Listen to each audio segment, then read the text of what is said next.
देखो इसमें हम पढ़ रहे थे ग्रेविटेशन में हमने सबसे पहले जो हमने पढ़ लिया उसका एक बार रिवीजन ले लेते हैं कि हमने क्या पढ़ा कि न्यूटन लॉ ऑफ ग्रेविटेशन क्या होता है। यानी कि न्यूटन ने सबसे पहले क्या बताया कि अगर दो ऑब्जेक्ट हैं, दो मासीज अगर रखे हुए हैं तो उनके बीच का गैप अगर आर है तो उनके बीच क्या लगता है, फोर्स, अट्रैक्शन फोर्स लगता है। उसको क्या बोलते हैं, ग्रेविटेशनल फोर्स बोल दो या फिर ग्रेविटेशन जो है ग्रेविटेशनल फोर्स का ही क्या है, निकनेम है।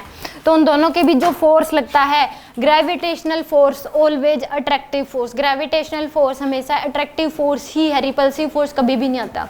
दोनों चीजें आपस में अट्रैक्ट ही करेंगी। तो ग्रेविटेशनल जो फोर्स लगता है दो मासेस के बीच वो कितना होगा, F = G(m1m2/r²).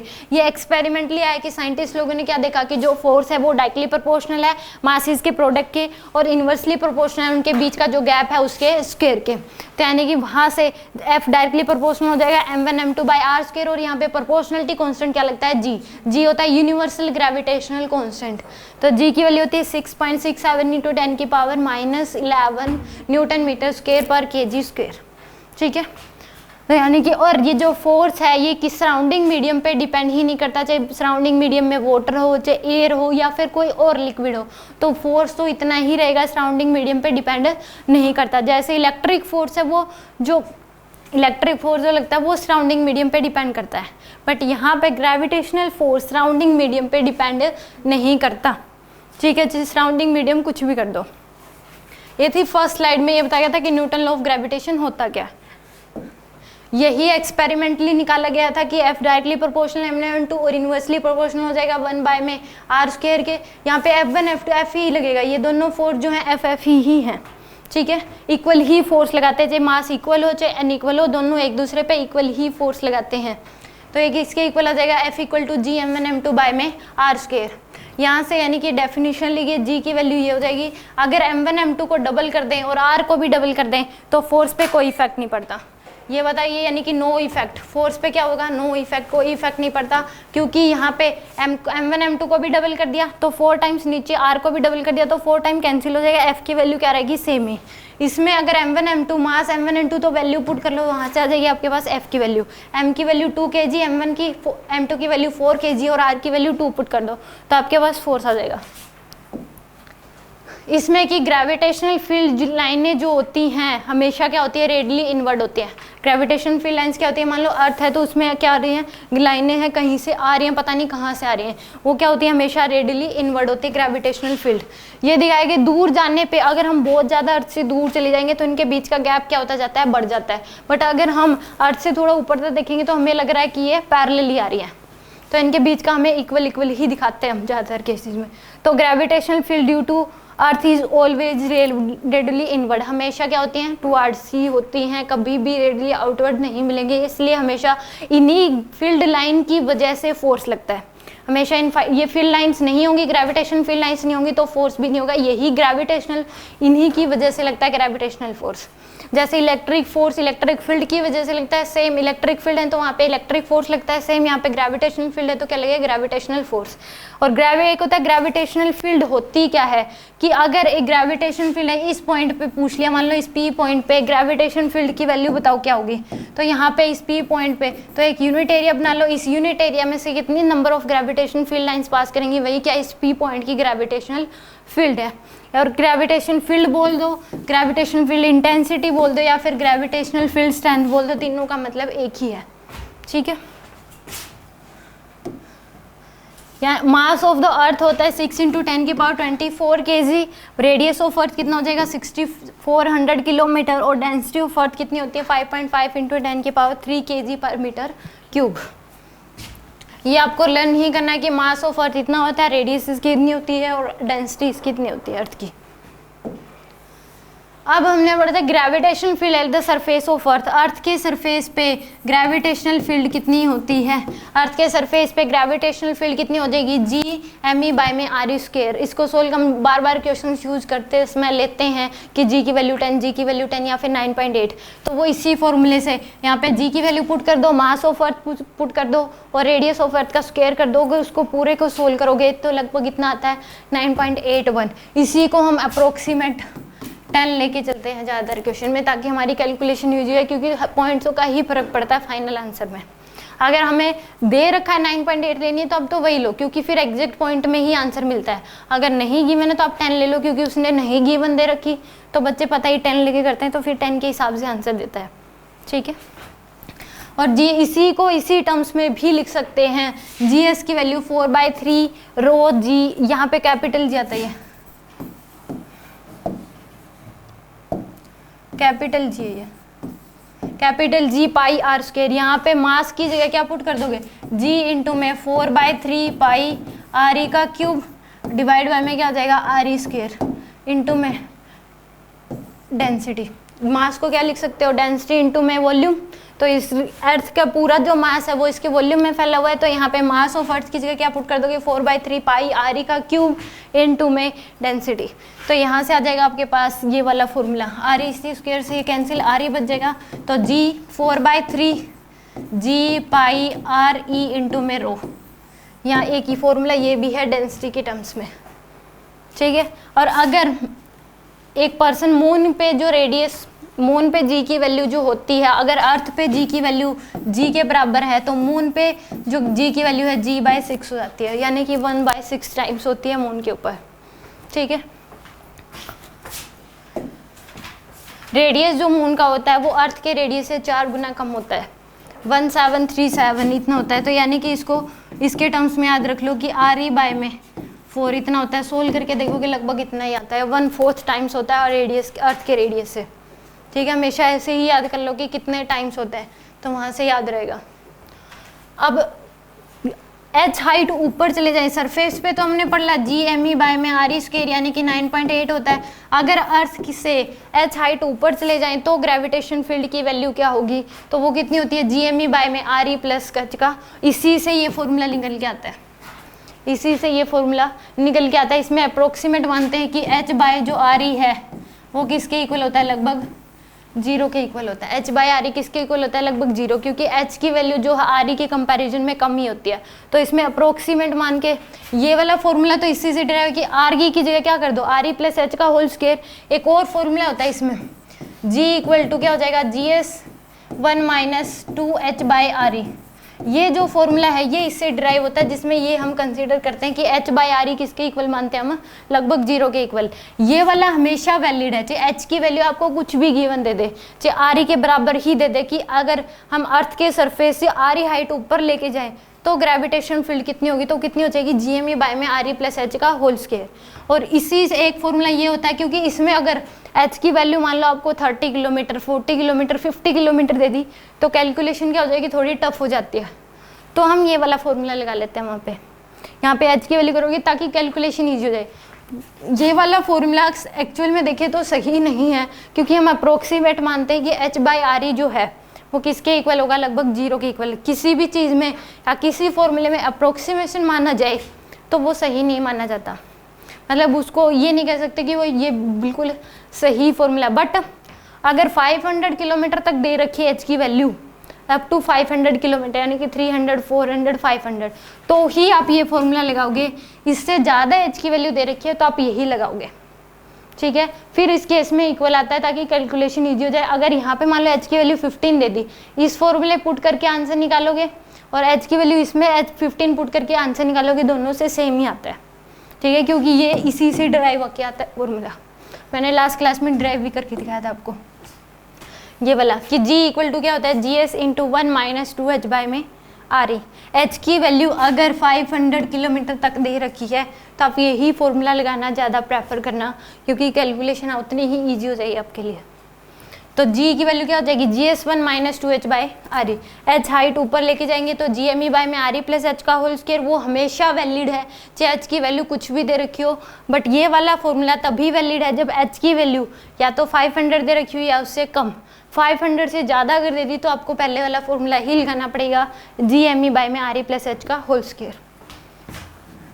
इसमें क्वेश्चन है कि अगर h की वैल्यू आपको दे रखी है 320 किलोमीटर, तो इस फॉर्मूले से सॉल्व करोगे, कैलकुलेशन ईजी हो जाएगी। उसमें पुट करोगे तो 6400 प्लस 320, तो आपके लिए आंसर जो आएगा वो आ जाएगा आपके पास 720। तो इसका स्क्वायर करोगे तो बहुत कैलकुलेशन बहुत ज़्यादा बड़ी हो जाएगी, इसलिए उसमें मत पुट करके इसमें सोल्व कर लोगे तो बहुत ईजी हो जाएगा।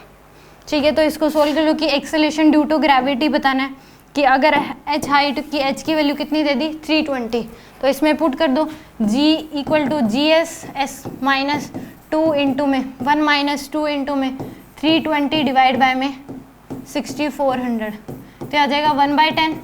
तो यहाँ से g की वैल्यू किसके इक्वल आ जाएगी, जी एस बाय में 9 जी एस बाय में 10। ये तो आपके पास क्या आ गया, acceleration due to gravity. Decrease in g बताना है तो क्या कर दोगे, G S minus 9/10 G S, क्योंकि पहले इतनी थी अब इतनी होगी तो कितनी डिक्रीज होगी। ऊपर जाने पे हमेशा ग्रेविटेशन फील्ड क्या होती है, डिक्रीज होती है। नीचे अर्थ के सरफेस से नीचे जाने पे भी डिक्रीज होती है, ऊपर जाने पे भी डिक्रीज होती है, मैक्सिमम अर्थ के सरफेस पे ही होती है।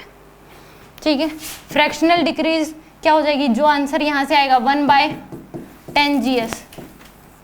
तो फ्रैक्शनल डिक्रीज जो होता है वो होता है डेल्टा जी डिवाइड बाय में ओरिजिनल यानी कि जी एस, और इसी को अगर 100 से मल्टीप्लाई कर दोगे डेल्टा जी बाय में जी एस इंटू में 100, तो क्या आ जाएगा आपके पास, परसेंटेज डिक्रीज इन जी।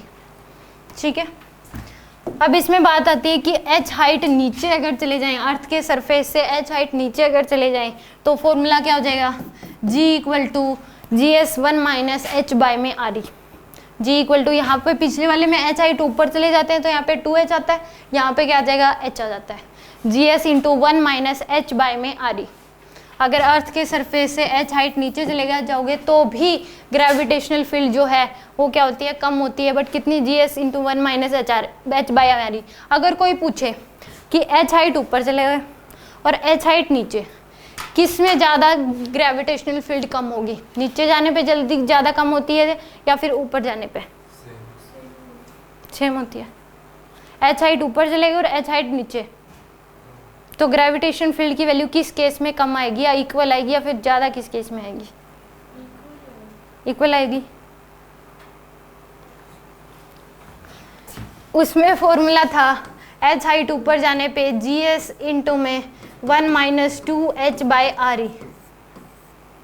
ठीक है, h की वैल्यू दोनों ही केस में 500 ले लो, h की वैल्यू दोनों ही केस में क्या ले लो, 500 ले लो। अब बताओ कितनी होगी, किस में ज़्यादा कम होगी,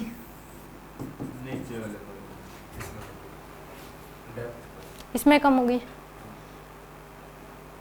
ऊपर जाने पे ज़्यादा जल्दी कम होती है। देखो फॉर्मूले से कंपैरिजन कर लो, सोल्व करने की जरूरत नहीं। इसमें 1 माइनस एच बाई आ रही है, इसमें 1 माइनस 2h बाई आ रही है, h की वैल्यू दोनों में सेम है। इसमें 1 में से ज़्यादा बड़ी वैल्यू कम हो रही है, 1 में से क्या कर रहे हो, ज़्यादा बड़ी वैल्यू कम कर रहे हो, और इसमें 1 में से इसके कंपैरिजन में कम वैल्यू माइनस कर रहे हो, तो ये ओवरऑल बड़ी आएगी। एक तो 1 में से 8 माइनस करो, एक 1 में से आप 9 माइनस करो, तो किसके केस में ज़्यादा बड़ी वैल्यू आएगी। नमस्ते जी। तो इस केस में उसमें ये कितना आएगा, माइनस का 7 और ये 8, समझ में आ गया। तो उस केस में इसमें से छोटी वैल्यू माइनस हो रही है 1 में से, उसमें ज़्यादा बड़ी वैल्यू माइनस हो रही है, तो ये क्या होगी, ज़्यादा होगी, और ये क्या होगी, कम होगी। हाँ, ऊपर जाने पे जी की वैल्यू ज़्यादा तेज़ी से कम होती है एच कम्पेयर टू नीचे। एच, अगर एच की वैल्यू सेम दे रखी है, एच हाइट ऊपर गए, एच हाइट नीचे गए, तो किस केस में नीचे जाने पे ग्रेविटेशनल फील्ड कम आएगी, या फिर एच हाइट ऊपर जाने पर ग्रेविटेशनल फील्ड कम आएगी। तो अब पता लग गया किस केस में। इक्वल तो तब आती जब यहाँ पे भी एच बाई आ रही होता और यहाँ पे भी एच बाई, यहाँ तो एच बाई आ रही है ही, यहाँ पे भी कितना होता, एच बाई आ रही, पर दोनों में इसमें क्या है 2h बाई आ रही, और इसमें क्या है h बाई आ रही। तो इसमें 1 में से दोनों ही 1 में से माइनस हो रहे हैं, जीएस दोनों में ही इक्वल है।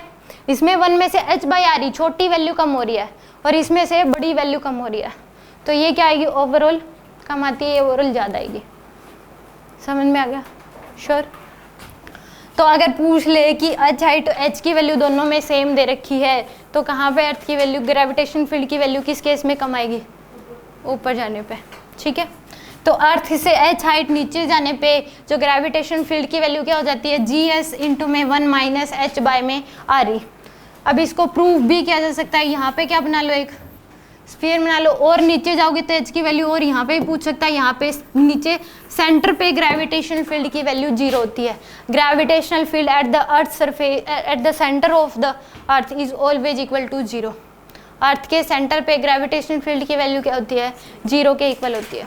ठीक है, नोट करके लिख लो इस बात को। Gravitational field at the surface of, at the centre of earth is always equal to 0। Earth के सेंटर पे ग्रेविटेशन फील्ड क्या होती है, 0 के इक्वल होती है। Gravitational field at the centre of earth is always equal to 0। ठीक है, अर्थ के सेंटर पे तो क्या हो जाएगी, नीचे जाते जाते ये होगा कि अर्थ के सेंटर पे तो क्या हो जाती है, 0 ही हो जाती है।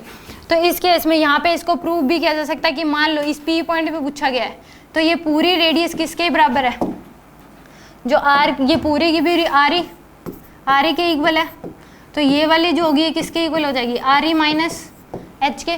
इस बाहर वाले मास की वजह से इस P पॉइंट पे ग्रेविटेशन फील्ड का कोई इफेक्ट नहीं पड़ेगा, जो भी पड़ेगा इस मास की वजह से पड़ता है। ठीक है, तो उस केस में इसका मास निकाल लो, इस स्फीयर का क्या निकाल लो, अब मास निकाल लो, जिसका रेडियस क्या है, आर ई माइनस एच, और जो फॉर्मूला है GME बाय में आर ई स्क्वायर वहाँ पे पुट कर दो, आपके पास क्या आ जाएगा, आंसर आ जाता है। क्योंकि हमने एक इसमें देखो ये फॉर्मूला पढ़ा था,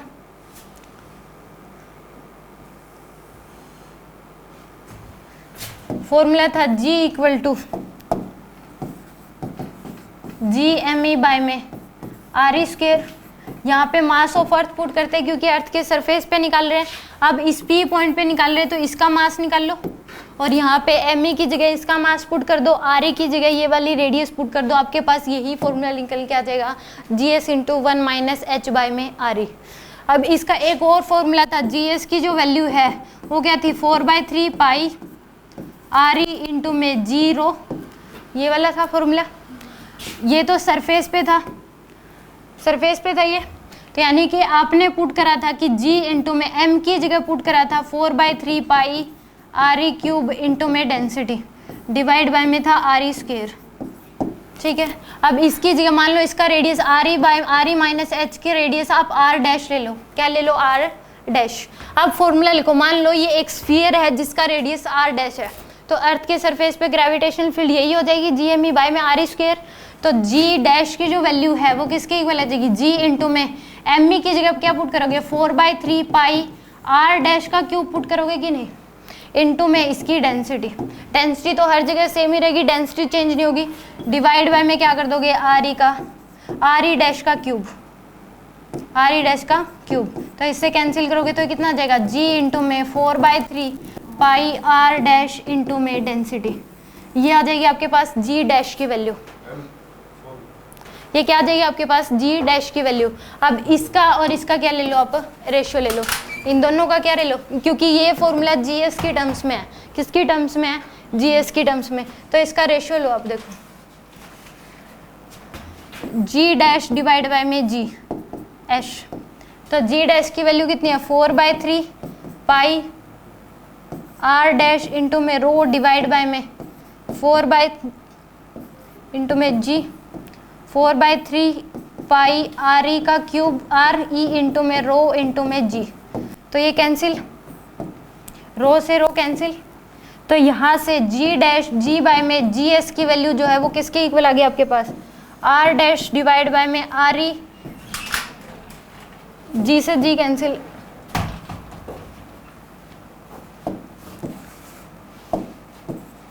इसके इक्वल आ गई। अब R डैश को क्या लिख सकते हो, RE माइनस एच के इक्वल, R डैश को क्या लिख सकते हो, RE माइनस एच। तो इसमें पुट कर दो आप, G डैश बाय में GS इक्वल टू क्या हो जाएगा, RE minus H divide by में RE। तो इसमें से अब RE कॉमन ले लो, वहाँ से आ जाएगा आपके पास G डैश की वैल्यू किसके इक्वल आ जाएगी, RE माइनस, RE को कॉमन लिया आपने,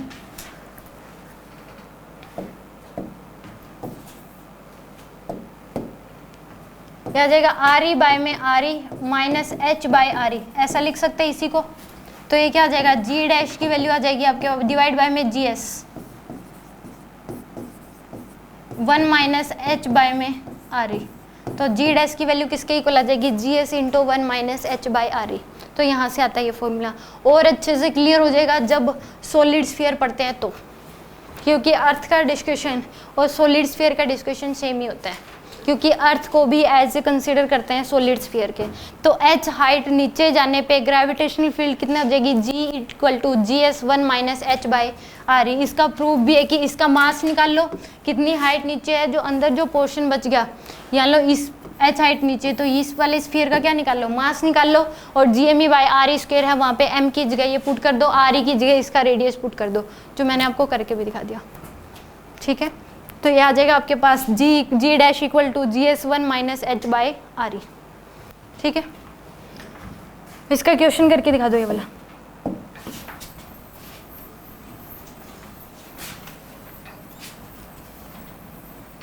ये फॉर्मूला ऑलवेज वैलिड है, ये नहीं है कि इसमें भी h की वैल्यू क्या दे तो हम ये वाला फॉर्मूला लगाएंगे। ये वाला फॉर्मूला जो है ऑलवेज वैलिड है, चाहे h की वैल्यू कुछ भी दे रखे हो आपको, ये फॉर्मूला क्या होगा, ऑलवेज वैलिड होता है। ठीक है, चाहे h की वैल्यू कुछ भी है। इसके लिए दो फॉर्मूले नहीं है, h हाइट ऊपर जाने पे दो फॉर्मूले बताए गए थे, एक 500 किलोमीटर तक और एक उससे ज़्यादा अगर दे रखी है तो एक तो हमेशा ही वैलिड है, बट एक फॉर्मूला 500 तक ही वैलिड है जिसमें GS into 1 minus 2h by R है। वो किसके लिए वैलिड है, बस 500 के लिए, ये हमेशा के लिए वैलिड होगा। जिसमें एक क्वेश्चन करके दिखा दो, अगर h की d की वैल्यू क्या दे रखी है आपको, 320 दे रखी है, तो उस केस में इन चारों का आंसर दे दो।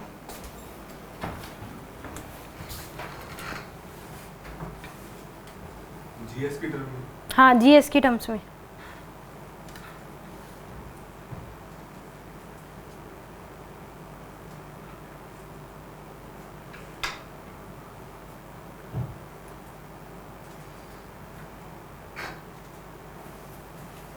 One by 19 by 20। ठीक है,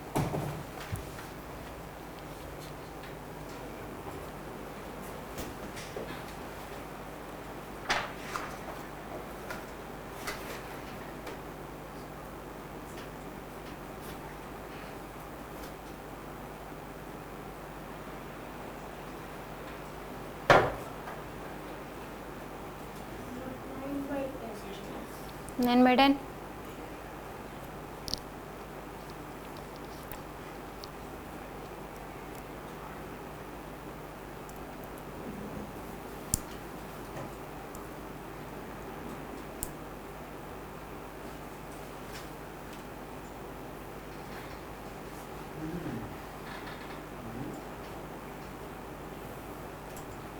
डिक्रीजिंग जी का फॉर्मूला क्या था,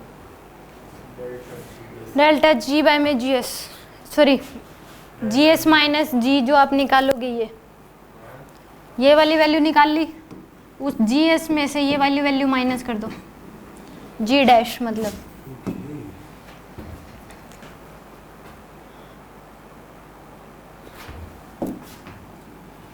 आपके भाई बंधु कहाँ हैं, आपके साथ जो आते हैं वो कहाँ हैं आज?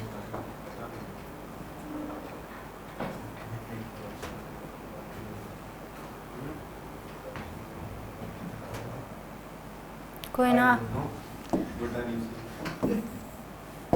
भाई बंधु मतलब आपके भाई जो है, बोलते नहीं है क्या भाई बंधु, वही। कुछ गलत तो नहीं बोला मैंने? निकल गया होगा यहाँ से, निकालो। ये फॉर्मूला लगाना है, G equal to GS1 minus H की वैल्यू क्या पुट करनी है, 320 डिवाइड बाय में R की वैल्यू 6400।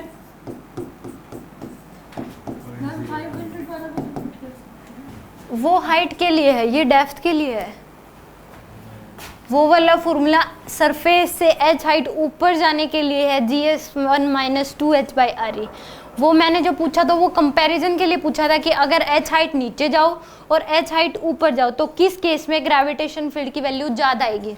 तो डेप्थ में जाने पे ग्रेविटेशन फील्ड की वैल्यू ज़्यादा आती है, क्योंकि सेंटर से लेके सरफेस तक ग्रेविटेशन फील्ड की वैल्यू बढ़ती है। वैसे भी देखो दो, वैसे भी कंपैरिजन करते हो कि सेंटर पे 0 होती है G की वैल्यू, और सेंटर से सरफेस तक जाते G की वैल्यू क्या होती है, हमेशा बढ़ती है, और सरफेस पे मैक्सिमम होती है, ऊपर जाने पे घटती है। सेंटर से जितना ज़्यादा दूर होते G की वैल्यू उतनी कम आती है।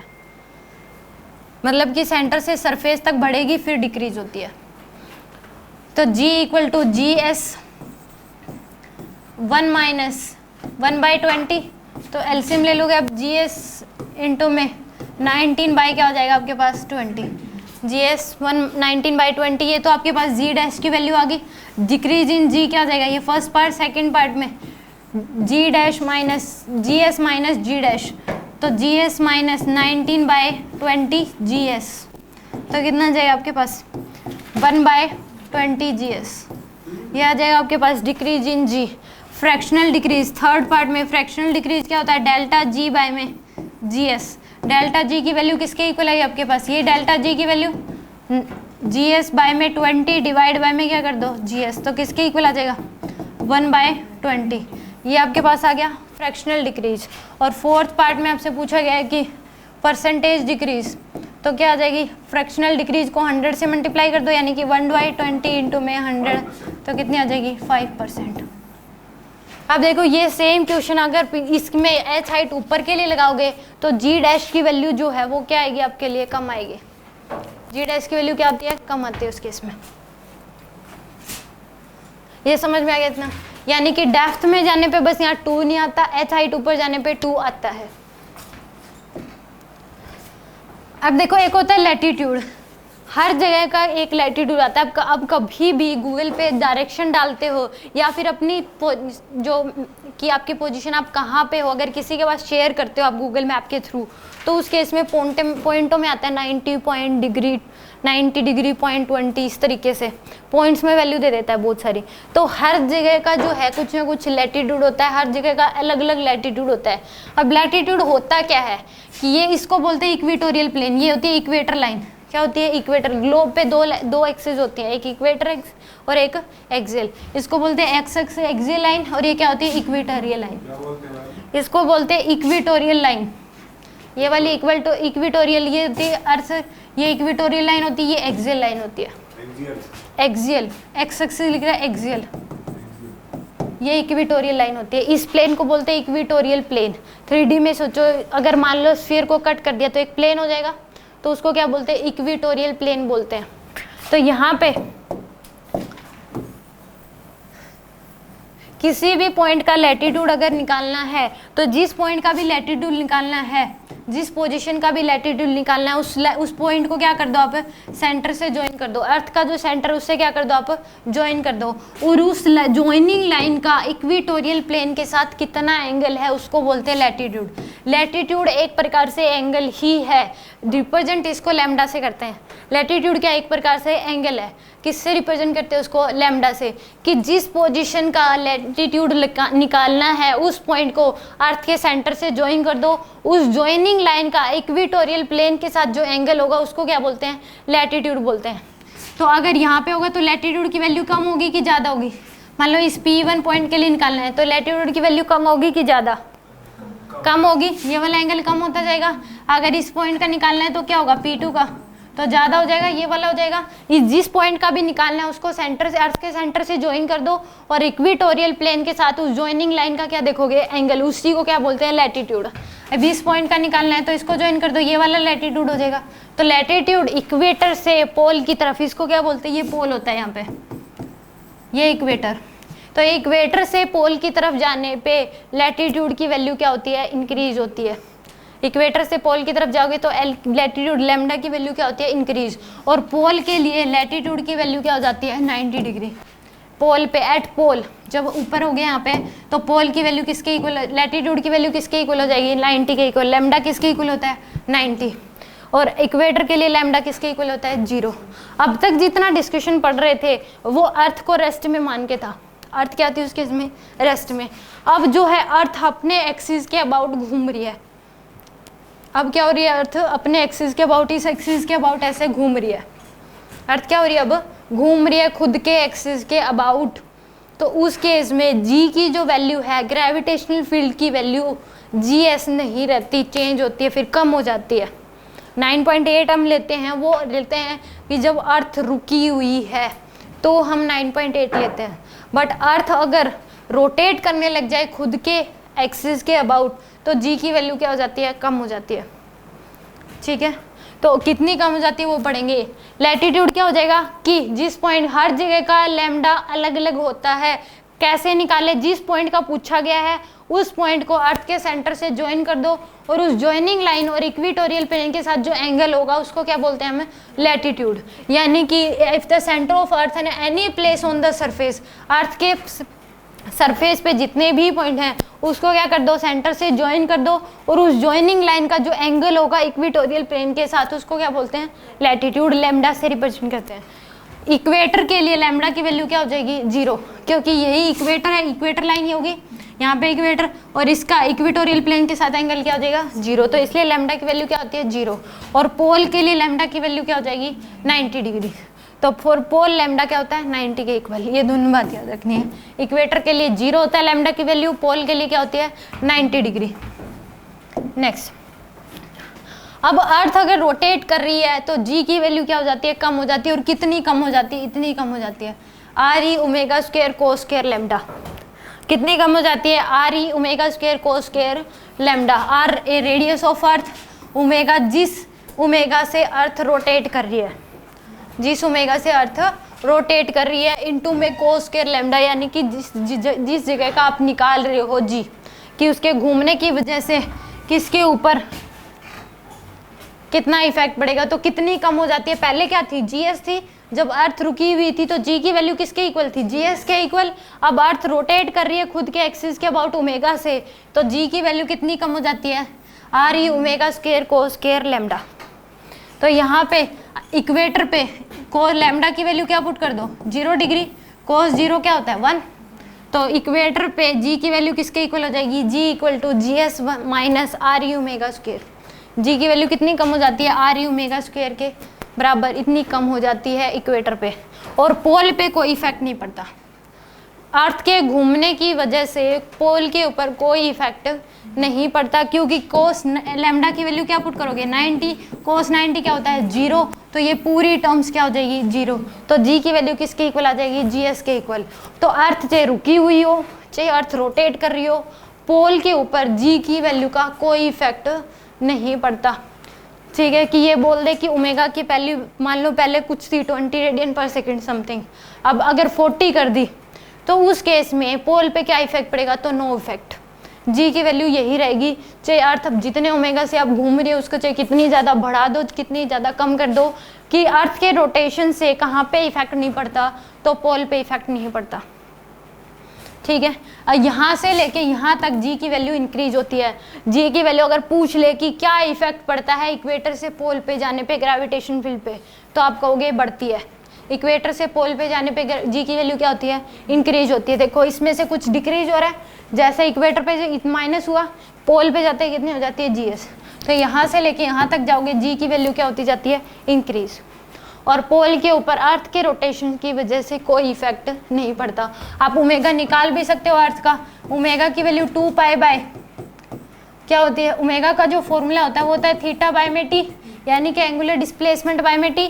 तो थीटा की वैल्यू क्या हो जाएगी, 2 पाई, एक सर्कमफेरेंस है 2 पाई के इक्वल। टाइम कितना लग जाएगा, 24 इंटू में 160 और इंटू में क्या आ जाएगा 60, तो इतना टाइम लगता है। अर्थ का ओमेगा जो है खुद की एक्सिस के अबाउट वो कितना है, इतना 2 पाई बाय में 24 इंटू 60 इंटू 60।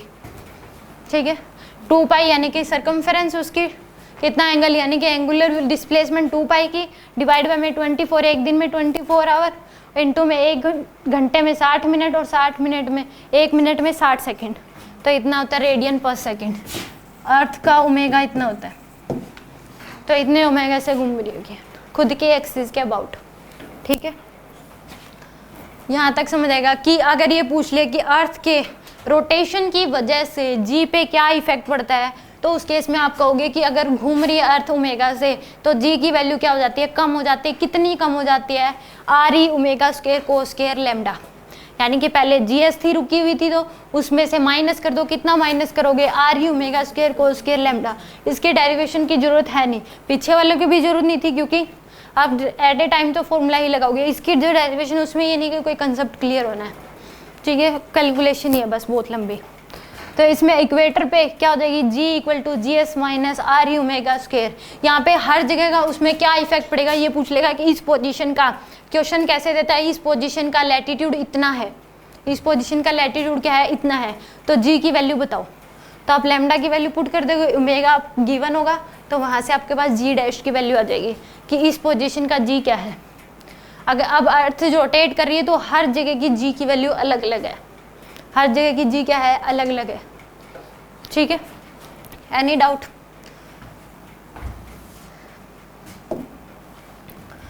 अब देखो, अगर हम मान के चलते कि इक्वेटर पे अगर हम जी को जीरो कर दें, इक्वेटर पे क्या कर दें हम, जी को जीरो कर दें, जी की वैल्यू क्या कर दें हम, जी इक्वेटर पे जीरो, तो कितना आ जाएगा। हम ये निकाल रहे हैं कि अगर इक्वेटर पे हमें ग्रेविटेशनल फील्ड जीरो करना है, ग्रेविटेशन फील्ड बोल दे या फिर एक्सेलरेशन ड्यू टू ग्रेविटी, दोनों का मतलब एक ही है।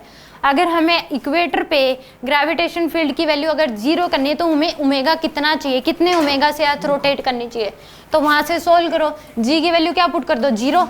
इसी में जी इक्वल टू क्या था, जी इक्वल टू था G S minus R E omega square, equator पे ये था, तो इसमें जी की वैल्यू को जीरो पुट कर दो, G S minus R E omega square, तो यहाँ से जी एस इक्वल टू क्या हो जाएगा, आर ई ओमेगा स्क्वायर, तो यहाँ से जी एस बाय में आर ई इक्वल टू क्या हो जाएगा, ओमेगा स्क्वायर के, तो ओमेगा की वैल्यू किसके इक्वल आ जाएगी, under root G S by में आर ई। अगर इतना ओमेगा हो तो इक्वेटर पे जी की वैल्यू क्या हो जाएगी, जीरो, तो यानी कि उस केस में इक्वेटर पे जी की वैल्यू जीरो, तो यानी कि वेटलेस की सिचुएशन क्या होती है, जी की वैल्यू जीरो होगी तो वो क्या फील करेगा, खुद को वेटलेस महसूस करेगा।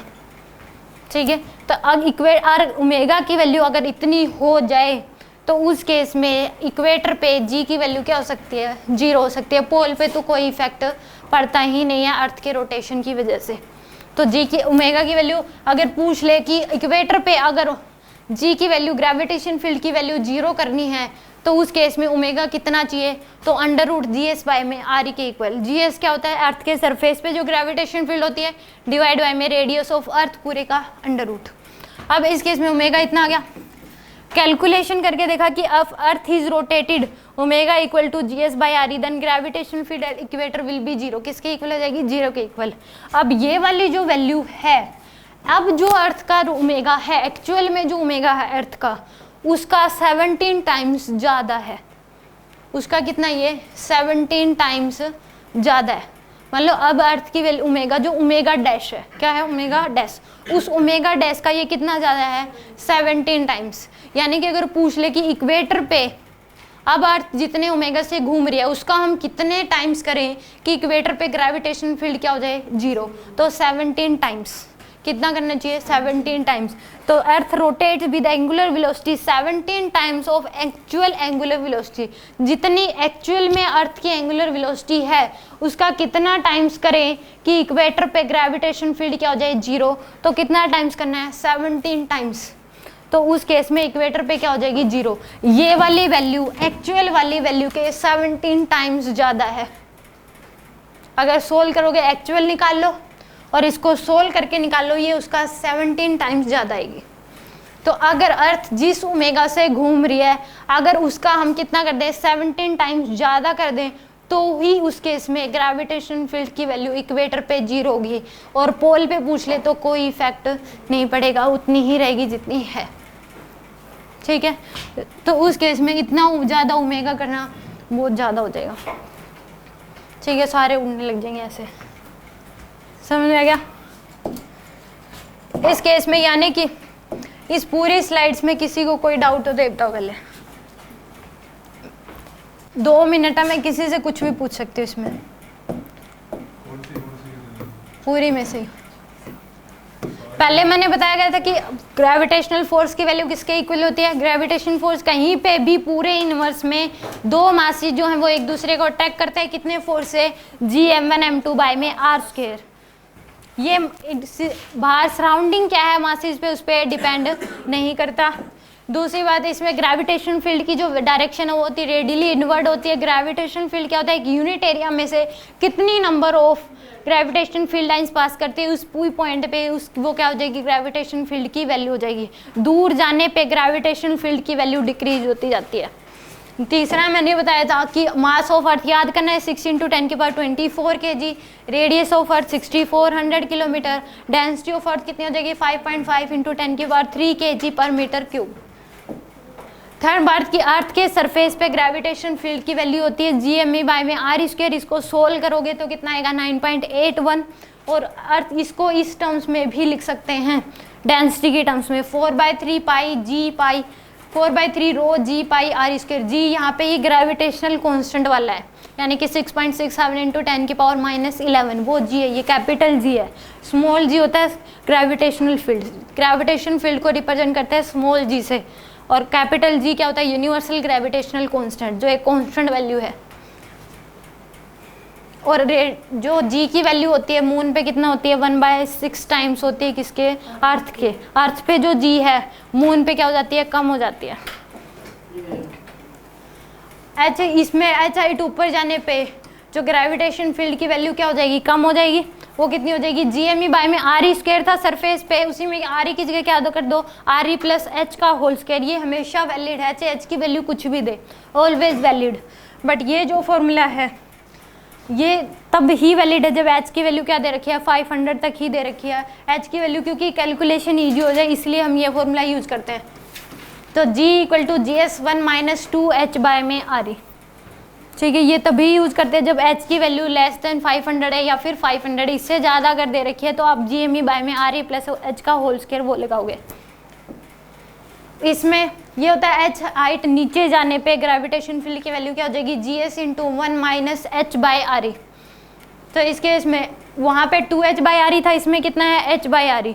इसका प्रूव भी कर दिया। इसका मास निकाल लो आप, इस P पॉइंट पे निकालना है तो बाहर वाले मास की वजह से कोई इफेक्ट नहीं पड़ता। इस मास का, इस स्फीयर का क्या निकाल लो? मास निकाल लो। और GME बाय RE स्क्वायर जो फॉर्मूला है वहाँ पे क्या पुट कर दो? इसका मास पुट कर दो, इसका रेडियस पुट कर दो, वहाँ से फॉर्मूला जाता है G = GS1 - H by RE। इसमें लैटिट्यूड क्या होता है कि हर जगह का कुछ ना कुछ लैटिट्यूड होता है, यानी कि हम कहीं के भी अगर डायरेक्शन बता रहे हैं कि भाई कहाँ पे आना है, किसी को अगर डायरेक्शन बता रहे हैं और गूगल मैप के थ्रू हम शेयर कर रहे हैं तो वहाँ पे पॉइंटों में लंबी सी लाइन आ जाती है कि 19.20 डिग्री इस डायरेक्शन में ये समथिंग। तो उस केस में वो लैटिट्यूड इस तरीके से डायरेक्शन, एक्चुअल डायरेक्शन अगर किसी को बतानी होती है तो हर जगह का लैटिट्यूड अलग अलग होता है। लैटिट्यूड होता क्या है? जिस पॉइंट पे पूछा गया है उस पॉइंट को क्या कर दो? जॉइनिंग लाइन कर दो, सेंटर से ज्वाइन कर दो उस पॉइंट को, और उस ज्वाइनिंग लाइन का इक्वेटोरियल प्लेन के साथ जो एंगल होगा उसको बोलते हैं लैटिट्यूड। यहाँ की यहाँ का पूछा गया तो इस पॉइंट को सेंटर से ज्वाइन कर दो, अर्थ के सेंटर से, और इसका ये इक्वेटोरियल प्लेन है, इस इक्वेटोरियल प्लेन के साथ जो एंगल होगा उसको क्या बोलते हैं? लैटिट्यूड। और लैटिट्यूड की वैल्यू इक्वेटर के लिए 0 होती है और पोल के लिए क्या होती है? 90। और अर्थ के घूमने की वजह से जी की वैल्यू क्या हो जाती है? कम हो जाती है। और कितनी कम हो जाती है? RE ω² cos² lambda. इस पे क्वेश्चंस आते हैं। ये अर्थ के घूमने की वजह से जी पे क्या इफेक्ट पड़ता है? तो कितनी हो जाती है? कम हो जाती है। GS - RE ω² cos² lambda. GS में से ये माइनस कर दो, इतनी कम हो जाती है। तो इक्वेटर पे लैम्डा की वैल्यू 0 पुट कर दो तो cos 0 डिग्री क्या होता है? 1। तो कितना आ जाएगा? GS - RE ω²। और पोल के लिए लैम्डा की वैल्यू क्या कर दो? 90 पुट कर दो, cos 90 0 होता है, तो ये पूरी वैल्यू क्या हो जाएगी? 0। तो एक पोल पे ग्रेविटेशनल अर्थ के घूमने की वजह से कोई इफेक्ट नहीं पड़ता। तो no effect on g at pole due to rotation of earth. Earth के रोटेट करने पे कहाँ पे इफेक्ट नहीं पड़ता? तो पोल पे नहीं पड़ता। ठीक है। और अगर अर्थ की जो ओमेगा है, अगर हम इतना ओमेगा कर दें, ओमेगा जितने ओमेगा कितना ओमेगा कर दें √GS बाय RE, तो इक्वेटर पे जी की वैल्यू क्या हो जाएगी? 0। और ये वाला ओमेगा जो एक्चुअल में अर्थ का ओमेगा है उसका कितना टाइम्स है? 17 टाइम्स है। किसी को कोई डाउट इस पूरी में? याद कर लो, मैं किसी से कुछ भी पूछ सकती हूँ। इसकी DBPF 40 क्वेश्चन है, उसमें वो 16 होने चाहिए कल।